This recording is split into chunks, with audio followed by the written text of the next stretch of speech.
Bueno, con esta temática que vamos a tocar el día de hoy de arcillas, pigmentos naturales y materiales aglomerantes, vamos a cerrar el primer ciclo de contenido de nuestra asignatura. Este primer ciclo, denominado el inicio de la tecnología de los materiales, nos va a referir a esos materiales que llamamos fundacionales. Fundacionales porque son esos primeros materiales que el hombre fue capaz de utilizar en su proceso de volverse un ser sedentario y de empezar a desarrollar una tecnología para facilitarle ese proceso. Las arcillas están clasificadas dentro de los materiales pétreos sedimentarios, igual que esa categoría de materiales, de los materiales pétreos sedimentarios, tienen la característica de que se localizan en la superficie de la Tierra y están, digamos, vinculados, al igual que los materiales aglomerantes, a sectores donde existen grandes concentraciones de materia orgánica descompuesta, que hace que tengan una cosa en común, arcillas y materiales aglomerantes, como son la presencia de los carbonatos. El carbono presente en estos materiales, desde luego, es un indicio de esa presencia de la materia orgánica y uno de los aspectos que da como característica a la textura de estos materiales, en el caso de la arcilla, es la presencia de grasas que hacen posible esa plasticidad característica de la arcilla. En tanto, en el caso de los materiales aglomerantes, es una materia ya más pegajosa, más eh, difícil de trabajar, pero con unas características aglutinantes muy importantes. Tiene características aglutinantes, pero también tiene características sellantes, impermeabilizantes, etcétera, que son características que comparten ambos materiales.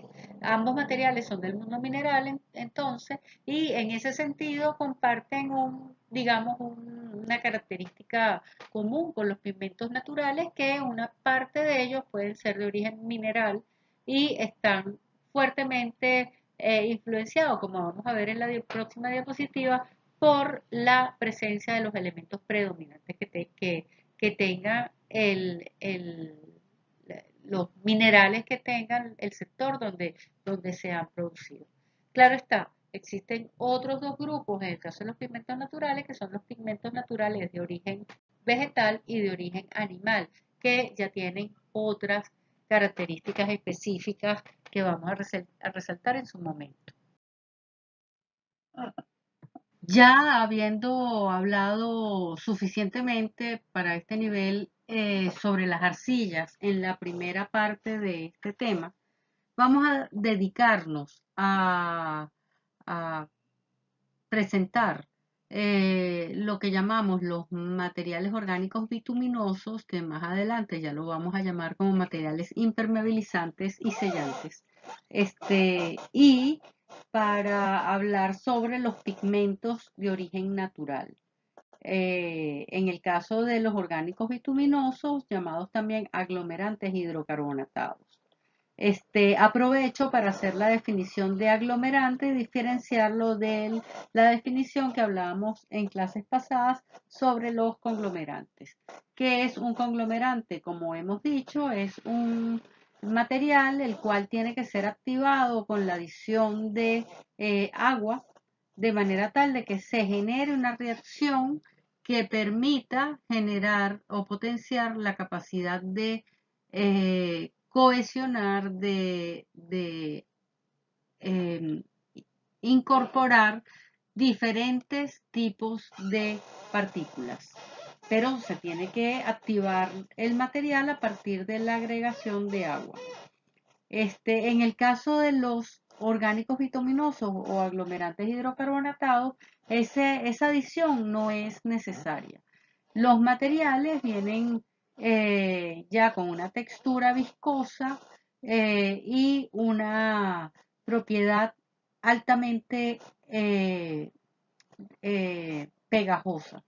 Esa condición de materia pegajosa es lo que hace que el material orgánico bituminoso aglomere en torno a él, genere la posibilidad de aglutinar sustancias diferentes por el mero contacto con el material. No hace falta la incorporación del agua ni estimular otro tipo de procesos químico-físicos para que esa función se dé. Entonces, la diferencia fundamental entre un conglomerante y un aglomerante es que en el caso del primero, la pasta como tal ya naturalmente es cohesiva, aglutinante.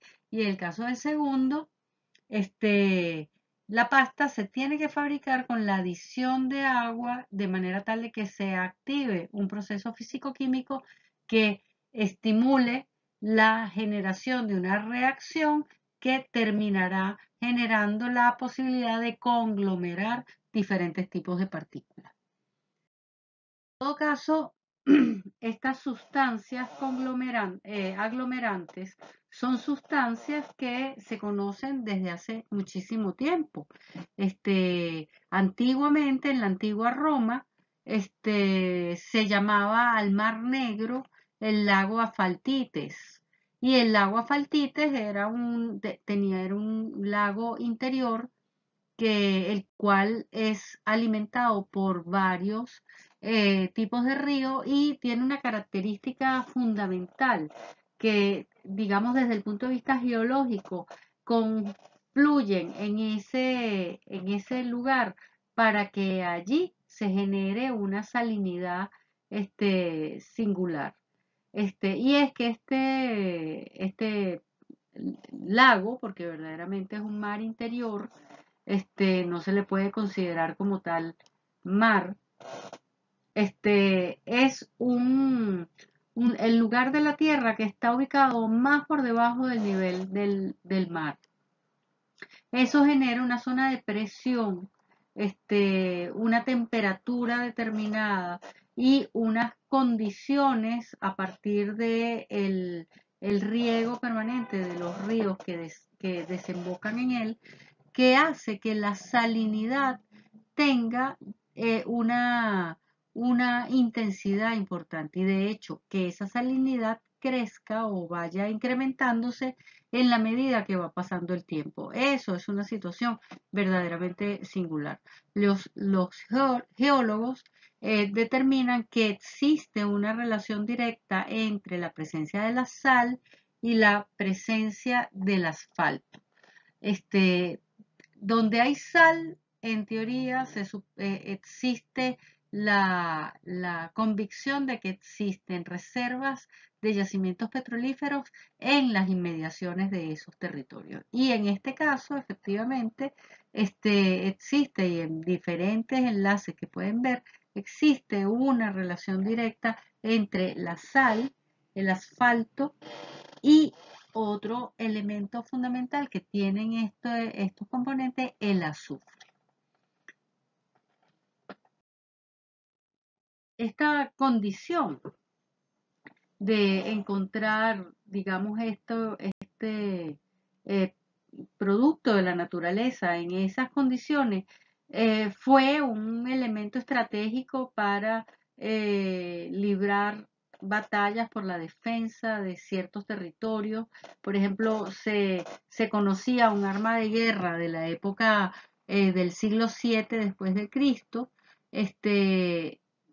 se llamaba el fuego griego, que no era otra cosa más que la combinación era como una bomba, una, una bomba casera, una combinación de azufre y nafta. La nafta es un hidrocarburo líquido, se le llama petróleo crudo también, pero es un hidrocarburo en todo caso, un estado de fluidez importante, pero combinado con el azufre se convierte en una bomba y en un elemento altamente combustible y tóxico, con lo cual se defendían y se generaban todas estas batallas por la defensa de los territorios.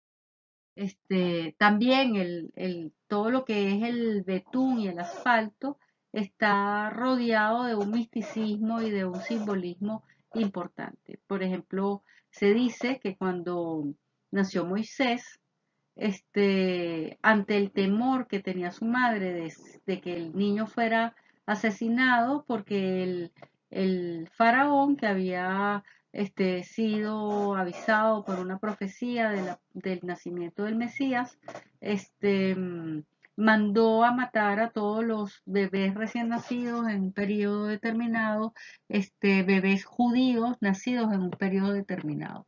Y para ella salvar a su hijo, lo que hizo fue que lo colocó dentro de una cestita tejida con juncos de papiro, este, la cual impermeabilizó con betún y la forró perfectamente con este tipo de material de manera tal que la cesta pudiera resistir hasta que alguien pudiera rescatar al niño. Si la cesta no hubiese tenido ese tratamiento, indudablemente siendo una cesta de origen de fibra natural, se hubiese terminado humedecido, hubiese terminado pudriéndose y el niño hubiese, digamos, el mito no se hubiera construido de la manera que se construyó. O sea que existe una relación directa entre este mito y la aparición de estos materiales. Igual pasa con el mito del arca de Noé. El arca de Noé, que fue, digamos, una revelación que hizo Dios a Noé, que era un buen samaritano, fue, digamos, el mandato de construir una nave y de rescatar una pareja de cada uno de los animales que vivían en la tierra. Y Dios terminó diciendo, y la calafatearás con pez por fuera y por dentro.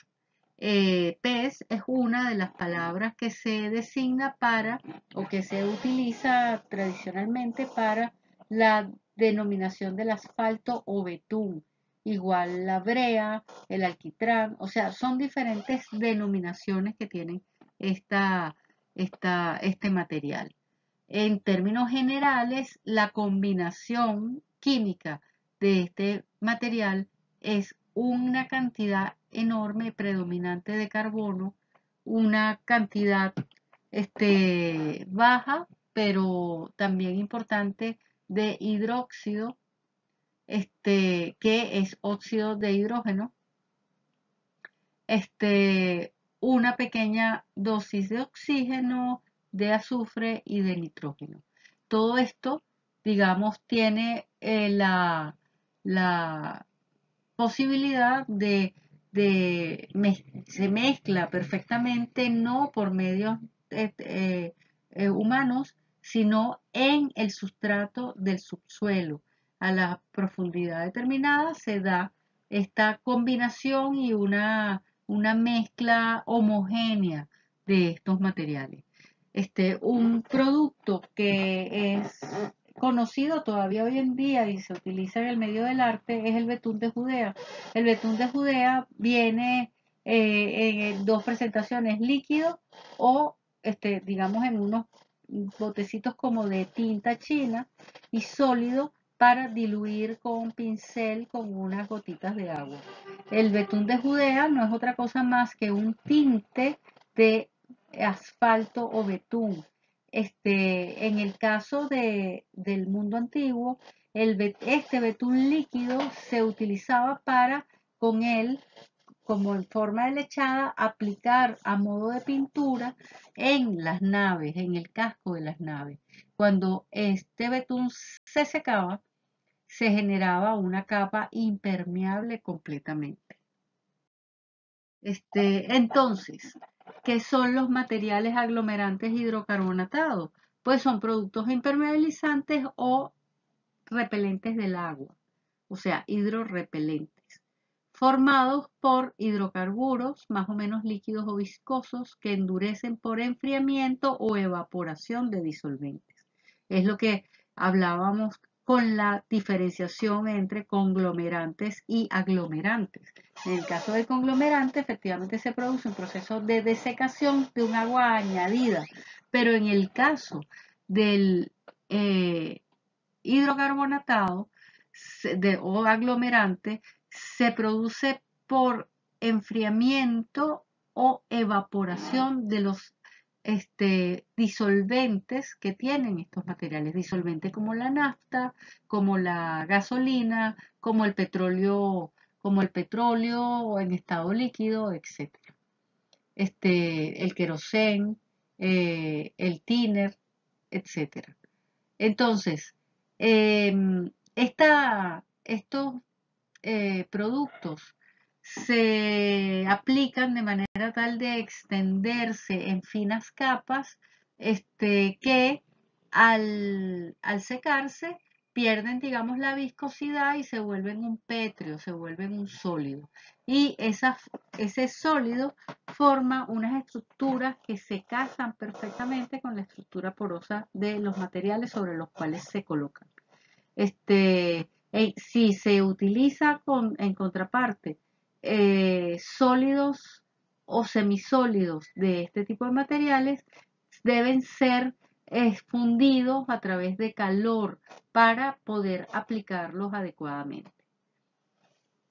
Este tipo de materiales se ha usado y se sigue usando fundamentalmente para generar acabados e impermeabilización de superficies, de juntas, e incluso en los usos antiguos se utilizaba este tipo de material para la adhesión de mampuestos, para el sellado de juntas, para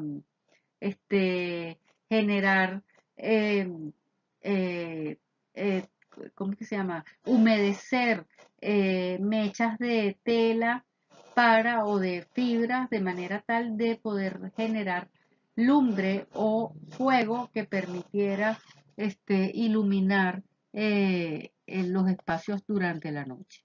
También se utilizó mucho, y esto es una aplicación que se viene utilizando desde los romanos, en los cuales se hacían los caminos de guerra. O sea, recuerden que los romanos eran unos ingenieros fantásticos y ellos de alguna manera inventaron todo lo que fue la vialidad para poder ser más eficientes. Entonces ellos se dieron cuenta que si a los empedrados se les colocaba una capa de materiales hidrocarbonatados, entonces se generaba una lisura mayor y esa superficie más lisa hacía más eficiente el traslado de las armas por medio de las carretas. Los animales padecían mucho menos dolor, etcétera.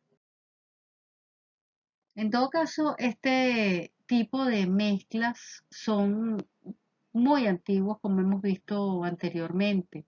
Se calcula bueno, desde que existe registro de hechos históricos, existe ya la utilización de este tipo de materiales. Para que sea verdaderamente trabajable, el material tiene que mantener una condición de viscosidad importante, por encima del 65% de solamente eh, conglomerante, ya se hace una mezcla inmanejable. Por eso es que se le tiene que incorporar arena u otro tipo de materia inerte de manera tal de poder trabajarlo.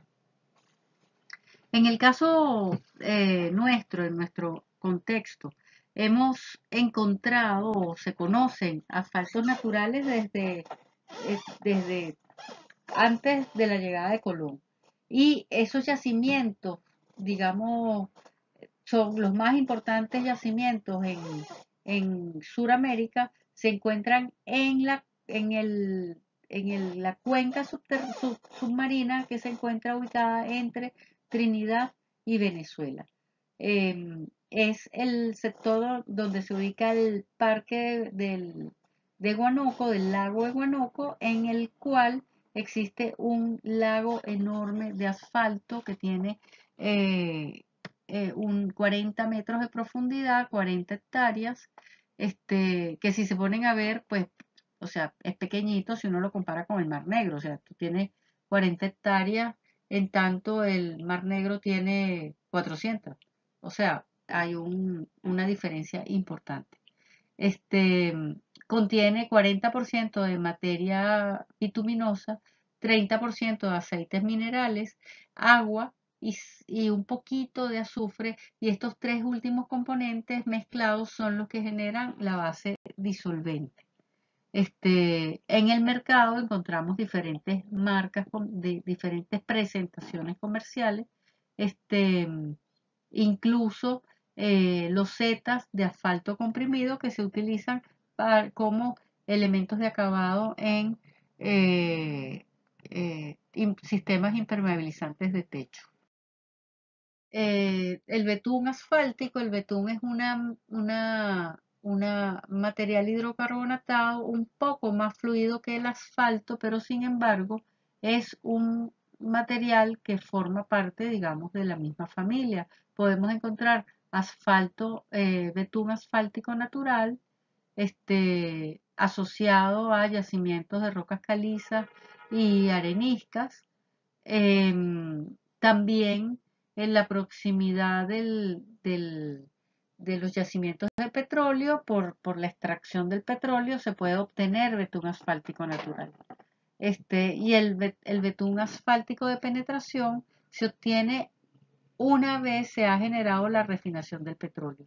El oxidado se obtiene por transformación de físico-química de este material cuando la materia aglomerante hidrocarbonatada se encuentra en contacto con el aire. O sea, si hay, digamos, una colocación al aire libre y existe corriente de aire, el aire, el oxígeno, va a entrar en contacto con las moléculas de hidrógeno y se va a generar un proceso de oxidación.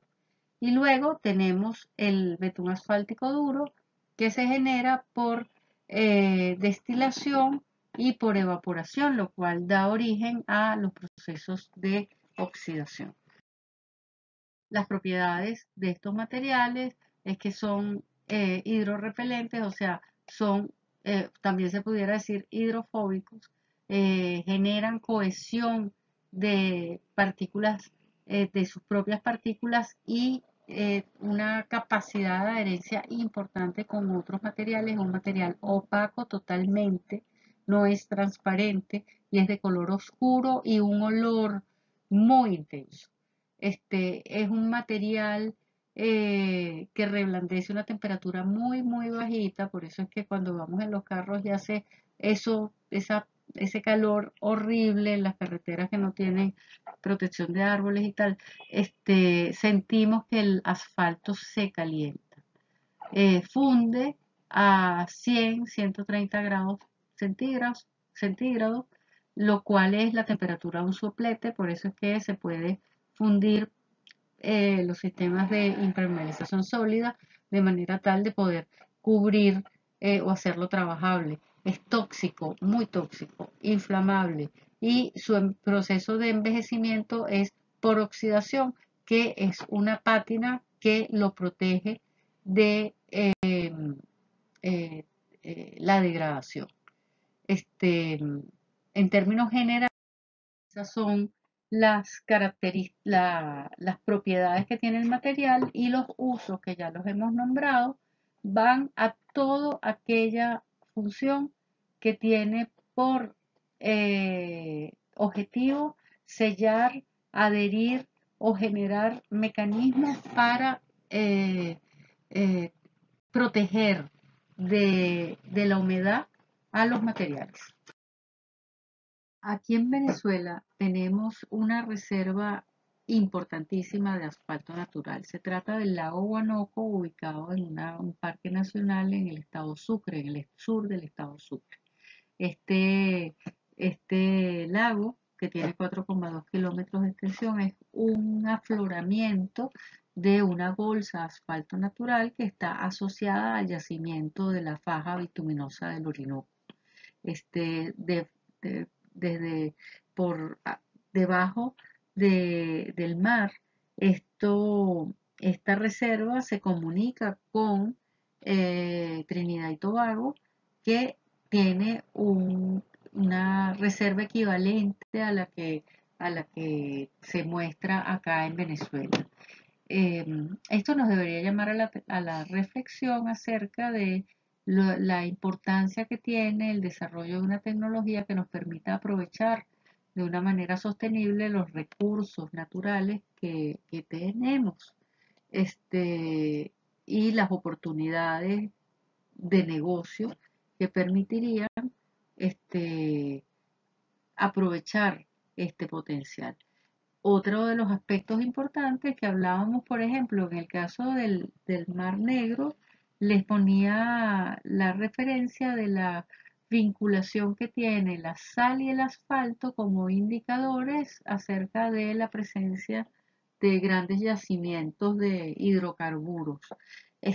Aquí pues se cumple en la península de Paria, todos saben que tenemos las salinas de Araya, que son unas salinas muy importantes económicamente, que están a muy poca distancia de este lugar. Con lo cual tenemos, digamos, como unos elementos que se, que se estables, que se repiten y que nos dan cuenta, nos permiten darnos cuenta efectivamente de tener presente esos datos a la hora de conocer el potencial industrial que tiene un sector. Vamos a entrar en lo que son los pigmentos o tintes naturales. Este, Estos son, digamos, bateas, lo que tenemos acá son bateas de secado de tintes de origen natural en Marruecos.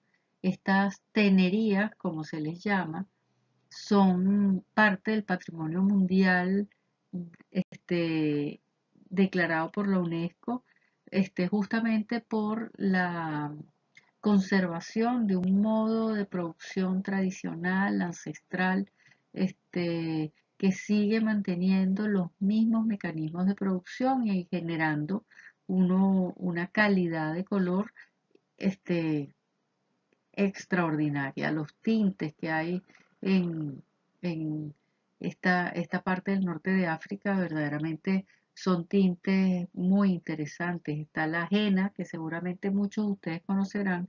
La henna es uno de los pigmentos naturales más conocidos, pues para hacer tatuajes, para una cantidad de cosas.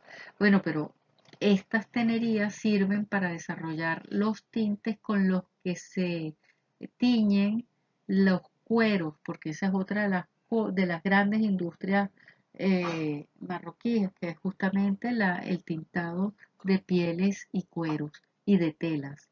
O sea, digamos, son parte de esas artesanías tradicionales que aún hoy sobreviven. Con respecto a la aplicación en el espacio, el tema de los pigmentos naturales comienza a ser desarrollado este, desde muy temprano en la historia del hombre, utilizando, digamos, estos pigmentos como formas de comunicación entre diferentes clanes o grupos de asentamientos humanos. Estos tintes se originan por tres vías fundamentalmente, por tres grandes fuentes en la naturaleza. Los vegetales, que son aquellos que se encuentran ubicados en frutos, flores, hojas, tallos, savia, en diferentes lugares de las plantas. Por ejemplo, los carotenoides están ubicados en lo que es la remolacha y la zanahoria fundamentalmente. Clorofílicos son las hojas, claramente esos son elementos directamente asimilables. Ahora, todo lo que son los antocianínicos, flavonoideos, betalaínicos, son también elementos que se consiguen en las plantas en diferentes partes de las plantas. Por ejemplo, los antocianínicos están más asociados a lo que son los pigmentos que hacen que ciertas hojas sean color rojizo. Los flavonoideos son los que están contenidos en los frutos y los betalainicos son los responsables de las coloraciones azuladas, amarillas, que están presentes en ciertas flores. Entonces, ahí ven que en diferentes lugares de la planta vamos a conseguir una gran cantidad de productos de tipo de pigmentos, materia prima fundamental para producir los pigmentos. En el mundo mineral se obtienen los colores de pulverizar diferentes tipos de metales, por ejemplo, de diferentes tipos de minerales, perdón. El oro produce el color amarillo, la plata el color blanco, el cobre un color rojizo, pero como se oxida, entonces se transforma en un verde brillante, la amatista genera el morado, la malaquita el azul, o sea, ahí en función del elemento predominante, entonces los minerales son una fuente también de coloración. Entre los animales, indudablemente los insectos y los organismos marinos, pero también tenemos todo lo que son pieles, sangre, etcétera. Los enlaces que les estoy colocando ahí son enlaces interesantes para complementar esta información. Estos que dicen la historia del rojo, de los amarillos, del malva, verde, son verdaderamente bonitos. La persona que los hace es una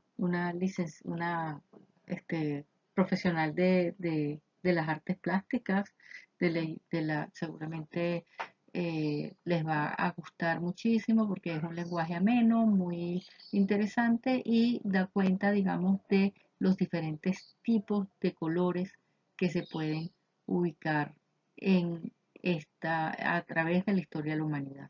Y las dos lecturas de abajo justamente van a referir aspectos anecdóticos que también es interesante recuperar. Por ejemplo, en el caso del segundo enlace abajo, es interesante porque el color malva o el morado se obtenía originalmente de los organismos de las conchas de ciertos tipos de moluscos, y era muy costoso. Y se plantea que en el siglo XIX, creo, un científico logró sintetizar de manera artificial este color, cambiando, digamos, la tendencia y popularizando el uso del color. A los efectos de estas fuentes de colores, tenemos, por ejemplo, los árboles, o sea, por ejemplo, tenemos esta planta, el baobab, la sangre, la savia del árbol genera un tinte que da una coloración roja muy atractiva. Este es el molusco a mano derecha, el molusco que produce el tinte color malva. También tenemos estos animalitos que son unos insectos que se pegan en diferentes tipos de organismos, animales fundamentalmente. De este tipo, de la concha de este animalito, también se obtiene un color rojo muy interesante, o de los minerales, de la pulverización de los minerales de óxido de hierro con contenido de óxido de hierro, también se pueden obtener coloraciones de rojos interesantes. También de las arcillas se pueden obtener esas coloraciones. Luego, para obtener los colores, o sea, como tal, una vez extraída la esencia de la fuente que corresponda, sea de origen vegetal, animal o mineral, estos elementos son colocados en agua destilada de manera tal de hacer que los sólidos decanten. Luego el agua se evapora y queda el concentrado de ese color, el cual una vez pasado a un estado este, de una consistencia sólida, es procesado y convertido en el producto, el polvo o la tinta que servirá para hacer el pigmento, la base del pigmento. Tenemos diferentes tipos de pigmentos. En principio tenemos tintes solubles, tintes indisolubles. Y los tintes solubles son solubles en agua o en aceite. Y muchos de estos tintes naturales se han aplicado tradicionalmente a elementos textiles como tal. Sin embargo, como les decía, en el caso de los pigmentos minerales, que son insolubles, em, estos pigmentos son aplicados como polvos en pastas de manera tal de que se estimule la integración de las pastas de mortero con los pigmentos. Mucho estos pigmentos se siguen utilizando actualmente en la industria textil exclusivamente. Fíjense, el 70% de los tintes de origen orgánico van destinados a esta industria, lo cual nos da cuenta, digamos, de la transformación que ha habido con respecto a los pigmentos que se utilizan en la fabricación de pinturas, por ejemplo, que son absolutamente esferas de polímeros que contienen la información colorimétrica que se necesita para desarrollar ese tipo de productos. ¿Por qué? Porque indudablemente sale mucho más económico un producto de tipo sintético para productos como las pinturas que son de uso masivo que tintes eh, naturales que se utilizan en el mundo de la moda, que es una industria que es bastante costosa, o sea, puede tener la posibilidad de que se puedan costear este tipo de investigaciones. Bueno, con esto estamos terminando la clase correspondiente a la segunda parte del subtema 4 del tema 1 de nuestro curso. Hasta el próximo tema.